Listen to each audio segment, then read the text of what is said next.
సూర్య చంద్రుల వలె దేదీప్యమానంగా వెలిగిపోతూ ఉంటుంది ఆ యొక్క రెండు కన్నులు. ఆ కన్నులను చూస్తే వివాహ సమయంలో వధూవరులు పరస్పరము వీక్షణ చేసుకున్నప్పుడు ఒకరి తరగతి ఒకరు పెట్టుకుంటారు అన్నమాట. అందరికి కూడా అది అనుభవమైన మాట అంతా కూడా ఆ విధంగా ఉంటాడు అనమాట. ఆడదంటే ఆ విశాల వక్షస్థలాన్ని మనం చూడాలి. అక్కడ అమ్మవారు కొలువై ఉంటారు, మహాలక్ష్మీదేవి అనమాట.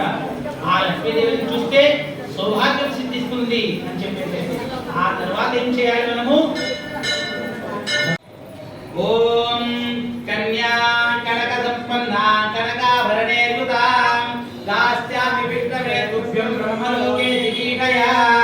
అరే ఓ మామగారు యజ్ఞోపవీతం వేస్తారు. కాళ్ళు కడిగిన తర్వాత యజ్ఞోపవీతం వేస్తారు. అంటే యజ్ఞోపవీతం అనేటువంటిది బ్రాహ్మణులు, క్షత్రియులు, వైశ్యులకు ఉందన్నమాట. అది మరి శూద్రులకు లేదా అంటే వారు ఆ యజ్ఞోపవీతాన్ని తయారు చేయడం ద్వారా వారు మోక్షాన్ని పొందుతారు. ఆ యజ్ఞ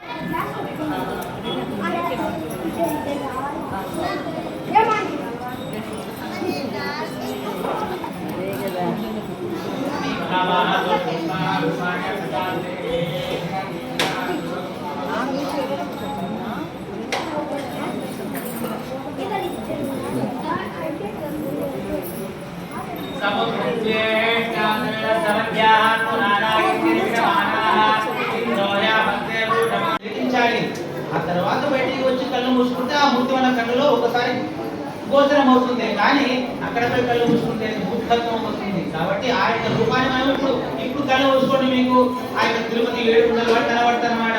మొదటగా మనకు ఒకటి వాటి వస్తుంది, ప్రయత్న వాటి ఉన్నద్వారం వస్తుంది. అది దాటిపోతానే ఒకటి ధ్వజస్తంభం మనకు కనబడుతుంది. ఆ తర్వాత దాటిపోతానే ఇక వెండి వాటి అక్కడ మనల్ని దొప్పుకోవడము, బయటికి వచ్చి దొప్పడము ఇవే సరిపోతుంది. అక్కడ ఎన్ని దొప్పుల మధ్య లోపలికి వెళ్తానే ఏమవుతుంది? చిన్న వాటిలో చిన్న లోపలి పంపిస్తారు అన్నమాట. అంటే హృదయ కుహరం అది. ఎన్నో కళ్యాణాలు జరిగిందన్నమాట అతనికి.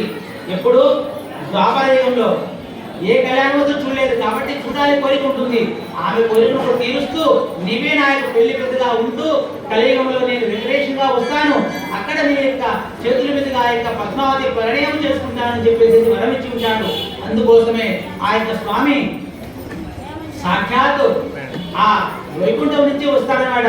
అన్ని రూపాలు అవతారాలు అన్నమాట. అంటే దశావతారాలు అన్ని కూడా అవతారాలే. అయితే వెంకటేశుడు మాత్రమే ప్రత్యక్ష రూపం అన్నమాట. స్వామి ఎటువంటి అవతారం లేదు. సాక్షాత్ కలియుగం నుంచి ఆ యొక్క భృగుముని యొక్క చేష్టల వల్ల అతను ఎక్కడికి వచ్చాడు? కలియుగానికి వచ్చాడు. అంటే కేవలం లక్ష్మీదేవి వ్యక్తి ఒక నిమిత్తం అన్నమాట అది. కానీ అది కాదన్నమాట. ఆ యొక్క ఒకడాదేవి కోరికను తీర్చాలి, పద్మావతి దేవిని కోరికను తీర్చాలని వచ్చాడు. అంతేనా? అది కాదన్నమాట. మరి ఏది అంటే మనమంతా ఉన్న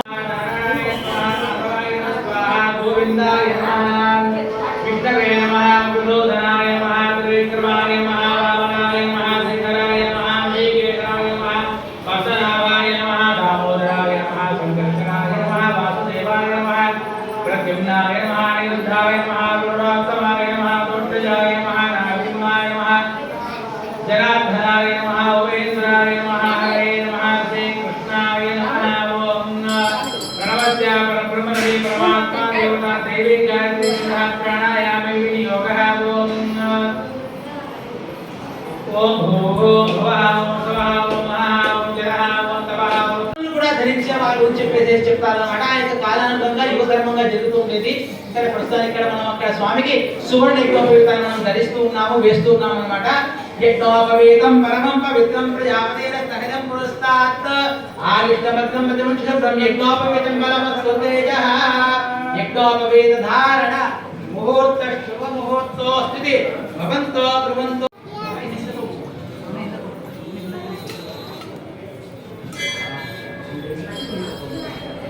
యజ్ఞోపవీత ధారణ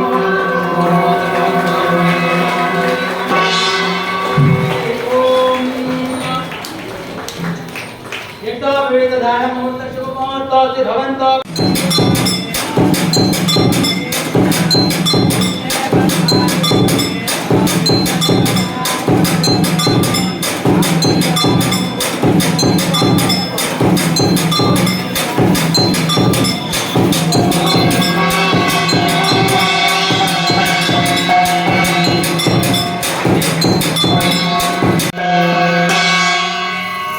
అట్లే వేసి నమస్కారం చేసుకోండి.